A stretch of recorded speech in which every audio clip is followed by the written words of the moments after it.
The Torah really has many of its instructions is a very transitional type commandment. It's very clear throughout the Torah that monarchy in Judaism, the individual is still a human being and still has to follow Torah. In fact, the commandment that the king has to hold the Torah at all times when he's seen in public is the clearest answer to your question, because it tells us you're not above the law, you're not above God. You're still a Jew, you still have a Torah to keep. Yes, you've been selected to be the king, to be the monarch, but your role here is not to create yourself into a god, which is what monarchy has always done throughout history, is they become godlike figures.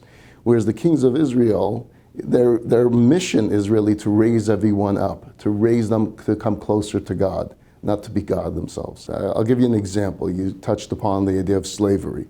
Well, if you look into the portion of Mishpatim, it begins with what we can perhaps call quote-unquote slavery. But it changes the concept of slavery at that point for the Jewish people and turns it more into a servant. There's a big difference between a slave and a servant. A slave is kind of your property and you do with him as you please. You whip him, you beat him, there's no rights to the slave. Whereas the servant serves you and is taken care of by you. And in the portion of Mishpatim, it details that, yes, there's going to be the occasions where you're going to purchase, quote unquote, the servant, but no, you don't own him.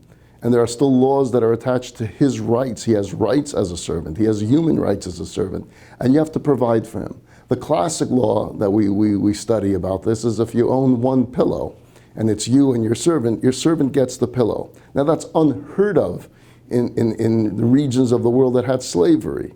Slavery, you didn't even get a bed, you didn't get a mattress, you slept on the floor. Whereas in Judaism, you take care of him.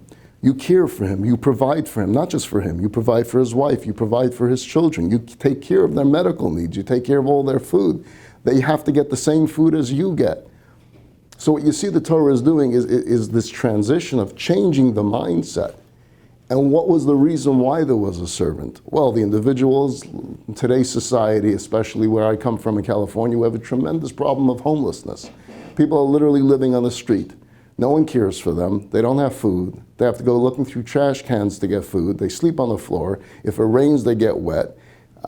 This is society today. In the year 2021, we still have this problem. And it's spreading throughout the world. The Torah saw this potential, and the Torah said, no. These individuals need to be taken care of. Take them into your house. Give them a job. Give them work to do. Let them work in your field and provide for them. Give them a room. Give them a bed. Give them breakfast, lunch, and dinner. Take care of their needs. That's how the Torah was changing the mindset of how you care for people. Yes, they can work for you, but when they work for you, take care of them. If you like that video, hit the subscribe button and notification bell below for hours of the best Jewish content online.